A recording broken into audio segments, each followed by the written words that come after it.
Adam, yep. All right. All right, so I'm here with Adam with SLP, Starting Line Products. Hi guys, just want to talk a little bit about our skis first, and we got 3 skis. We got our Mohawk ski, SLT ski, and Powder Pro ski. They're all really good depending on what you're doing. They've got different things that are beneficial for different types of riding. The Mohawk ski is the most versatile. It's an excellent trail ski. It just tracks nice and straight, doesn't dart very much. It is also really flat in the corners. And the real unique thing about it is this wing on the outside. We call it our powder control wing. What it does is channels loose snow down against the keel and the sidewall area right here. So even when you have really loose, torn out corners, or if you're riding in the deep powder snow, you're going to get bite and maneuverability and handling because of that. They also use a rocker keel.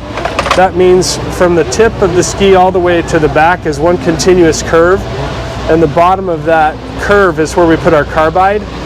That's a design that puts all the focus of the pressure from the front end right here for the most penetration.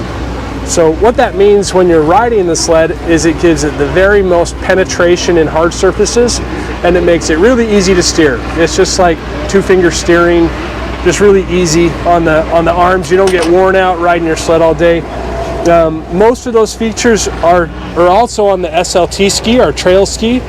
Straight line tracking is what SLT stands for. A really easy to handle ski. It doesn't dart or hunt. Very predictable, and it rails through the corners. The only thing that is not as beneficial about this ski is without the wing, if you get into loose, torn up snow or powder snow, it doesn't float as well, and it doesn't give you as much maneuverability in powder snow. So if you have a little bit of on trail, a little bit off trail, definitely the Mohawk, or if your trails get really torn up in the area that you ride, the Mohawk is also a good choice for that. What about, where does the Powder Pro come in? So the Powder Pro is exclusively a mountain ski. If you ride just the deep snow, then the Powder Pro is a good one to choose. It is a pretty aggressive ski, so not really my favorite ski to run on a trail sled. The Mohawk would be a better choice for a trail sled, or if you do 50-50 kind of riding. I ride a Catalyst. Yeah? And that's a lot easier steering than the ProCross cats. But I think that keel design accentuates the Catalyst. Absolutely. Because it's already easier steering, and now you add that to it. I like that. Yeah. So that's why I run those on my Catalyst. Yeah, we've had quite a few customers that have run these on the Catalyst and really liked them. I spent a ride last year on a Catalyst with these skis, and I loved it. I thought it handled really well. Yeah, I had no complaints about how it was on the trail. One thing I ran into this last year, so I've got on my Catalyst, I've got the straight line tracking skis. I have a set of Mohawks that aren't on any sled right now. But what I ran into is that there are times when you really push the Catalyst, you'll get understeer on it. But I've got, I think it's 6-inch round bar carbides.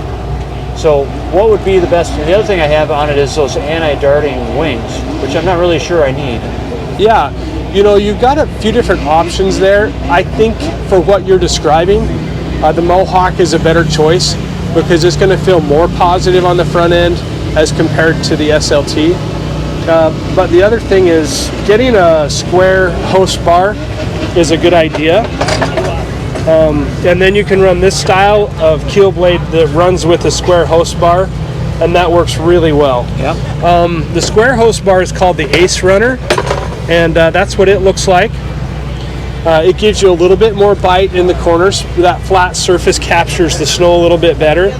So I would probably put this type of we call this the Keel Blade LR.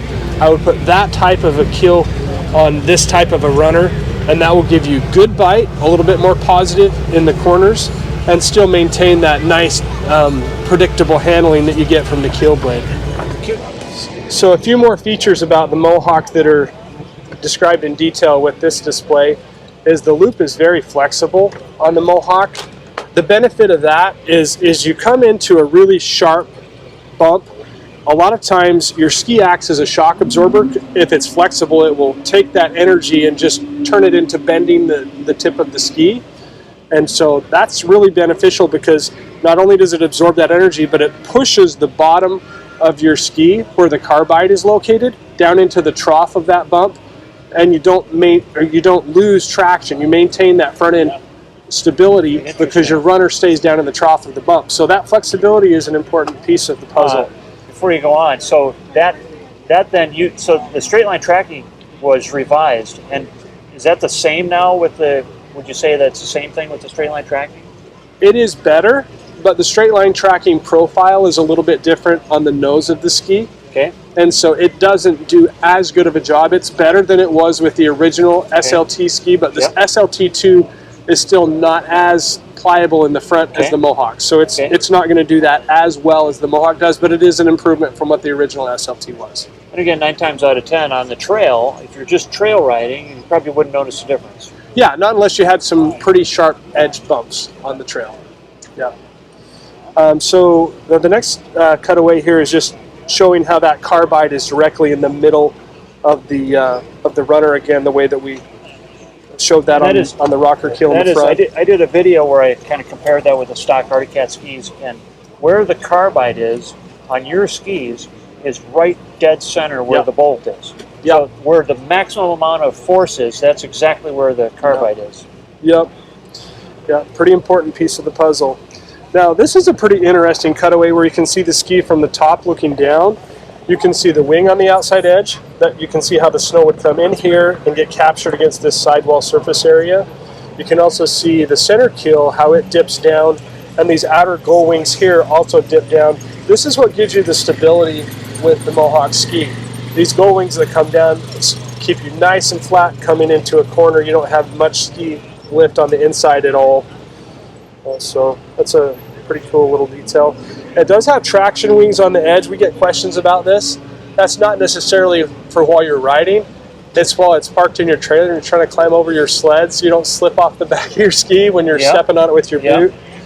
So those are pretty handy. I did that. Yeah, no, I've done that before. You end up kind of butt end down in the trailer trying to pry yourself out of two different sleds.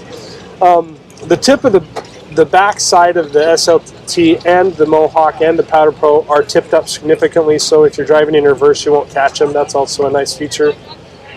This is another description of the side wall of the powder wing. You'll notice it comes down in the back, and that's pretty important.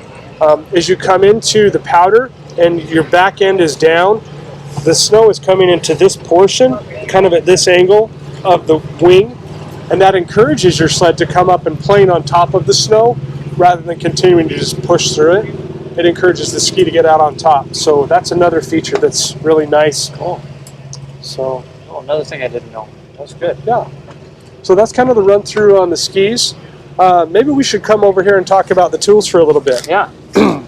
So SLP has been building tools for as long as it's been around, and our idea with the tools is let's build something if we don't have it. If we can't find a proper tool for doing the job that we're doing, let's just make it. We have the ability to do that, and a lot of times we build a tool differently than the way that they've been built in the past to make it as beneficial as possible.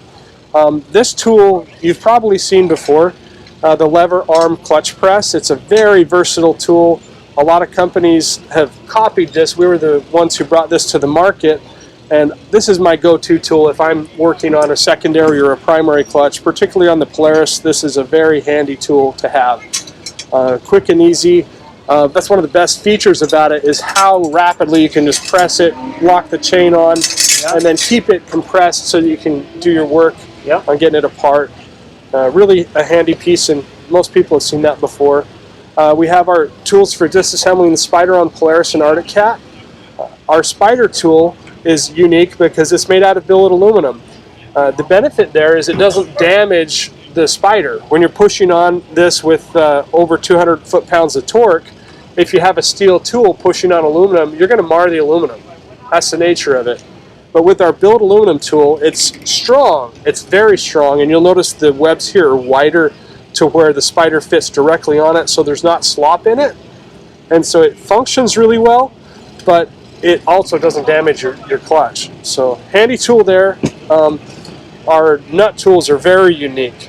And we've built these in such a way that they encapsulate the nut so that you don't have as much rocking, and they function better than any other spider nut puller that you're going to find on the market.